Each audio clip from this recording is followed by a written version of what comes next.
আসসালামু আলাইকুম। আগামীকাল অষ্টম শ্রেণীর অনুষ্ঠিতব্য স্বাস্থ্য সুরক্ষা পরীক্ষার প্রশ্নপত্রটি ভালোভাবে বুঝে নাও। তোমরা অষ্টম শ্রেণীর সবাই মিলে বনভোজনে যাবে। বিদ্যালয়ের কয়েকজন শিক্ষক তোমাদের সাথে থাকবেন, কিন্তু আয়োজনের সব দায়িত্ব তোমরা নেবে বলে ঠিক করেছ। তোমরা শিক্ষকবৃন্দের সাথে একটি মিটিং করে আয়োজনে কি কি বিষয়ে প্রস্তুতি নিতে হবে তার একটি তালিকা করে নিয়েছ এবং কয়েকটি কমিটি করে তোমাদের মধ্যে দায়িত্বগুলো ভাগ করে নিয়েছ। তোমার উপর দায়িত্ব পড়েছে বনভোজনের দিনে খেলাধুলা ও বিনোদনের আয়োজন করা। এছাড়াও সার্বিক দেখাশোনার দায়িত্ব পড়েছে তোমাদের কয়েকজনের উপর। তোমরা পুরো আয়োজনের নাম দিয়েছ আনন্দধারা। আনন্দধারা আয়োজনকে দায়িত্ব নিয়ে এগিয়ে নেওয়ার জন্য তোমাকে কিছু পরিস্থিতির মধ্যে দিয়ে যেতে হবে। তুমি সেই পরিস্থিতি অনুযায়ী কিছু কার্যক্রম সম্পাদন করবে, আর এভাবেই তোমাদের আয়োজন সবার জন্য বয়ে আনবে সত্যিকারের আনন্দ। তাহলে শুরু করা যাক। এখানে মোট 60টি কাজ দেওয়া হয়েছে, যার মধ্যে একটি হচ্ছে দলগত কাজ এবং একটি জোড়াই কাজ, আর বাকিগুলো হচ্ছে একক কাজ। তো একে একে কাজগুলো একটু বুঝে নাও। আমরা পরবর্তী ভিডিওতে প্রত্যেকটা প্রশ্নের একেবারে 100% সলিউশন নিয়ে ভিডিও দিব। সেজন্য চ্যানেলটি সাবস্ক্রাইব করে সাথেই থাকো। সুপ্রিয় শিক্ষার্থী বন্ধুরা, সবগুলো ভিডিও একসাথে পাওয়ার জন্য আমাদের চ্যানেলের অষ্টম শ্রেণীর প্লেলিস্টটা দেখে নাও, তাহলে খুব সহজেই তুমি এই অ্যান্সারগুলো পেয়ে যাবে।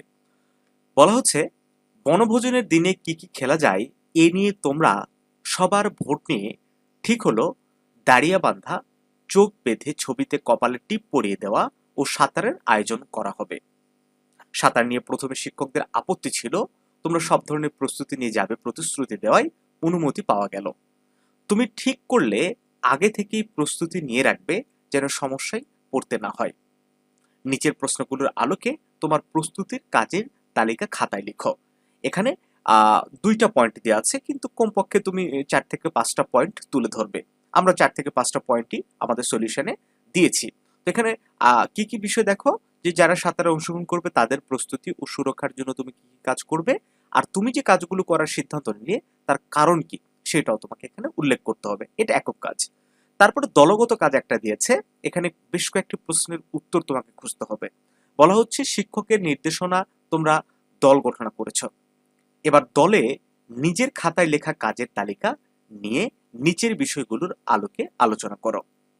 কি কি আলোচনা করতে হবে, কি চিন্তা থেকে তারা নিজেদের কাজগুলো ঠিক করেছে, তারপর অন্যরা যে কাজগুলোর তালিকা করেছে তার মধ্যে কোন কোন কাজের সাথে তুমি একমত, কারণ কি, তারপরে কোনগুলোর সাথে একমত নাও, কারণ কি, প্রস্তুতির কাজগুলো করতে কারো সহযোগিতার প্রয়োজন আছে কিনা, জরুরি প্রয়োজনে সহযোগিতা পাওয়ার জন্য কি কি করা যেতে পারে।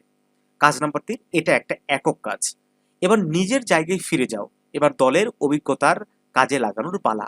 তাহলে খাতায় লিখে নাও দলের আলোচনা থেকে কোন বিষয়গুলো সম্পর্কে নতুন করে জানলে, তারপরে এই কাজগুলো তোমার প্রস্তুতিতে কিভাবে ভূমিকা রাখবে, তোমার খাতায় চূড়ান্ত তালিকাটি তৈরি করো। 4 নাম্বারও একটা একক কাজ। বনভোজনের দিন চলে এসেছে, তোমরা সবাই সকাল সকাল পৌঁছে গেছ। সবাই বনভোজনের জায়গার আশেপাশে ঘুরে দেখছো। বেশি দূরে যাওয়া যাবে না, শিক্ষক তা বলে দিয়েছেন। ওইদিকে রান্নার জন্য দক্ষ রাঁধুনি কাজ করছেন, তার সাহায্যকারী কয়েকজন শাকসবজি ও মুরগি কাটছেন। তোমার সামনেই দুজন একটা বড় কড়াই নিয়ে এলেন, যারা শাকসবজি কাটছিলেন তারা কাটা শাকসবজি পরে ধুয়ে নেবেন বলে তাড়াহুড়া করে তাতে রাখছেন। অন্যদিকে একজন সকালে খেয়ে আসতে পারেনি বলে কেক খাচ্ছেন। কেকটাতে একটা গন্ধ পেয়েছেন, কিন্তু খেয়ে নিচ্ছেন। এই দলের সাথে তোমার একদল সহপাঠীও সহযোগিতা করছে। এ পরিস্থিতিতে তোমার করণীয় খাতায় লিখো। বনভোজনে সবার জন্য নিরাপদ খাবার নিশ্চিত করতে তুমি তাদেরকে কি কি বিষয়ে সচেতন করবে, এই বিষয়ে এখন লিখতে হবে। এছাড়া আরো একটা প্রশ্নের উত্তর লিখতে হবে, কেন তুমি এই বিষয়গুলো সম্পর্কে তাদেরকে সচেতন করতে চাও। 5 নাম্বার, এটা একটা একক কাজ।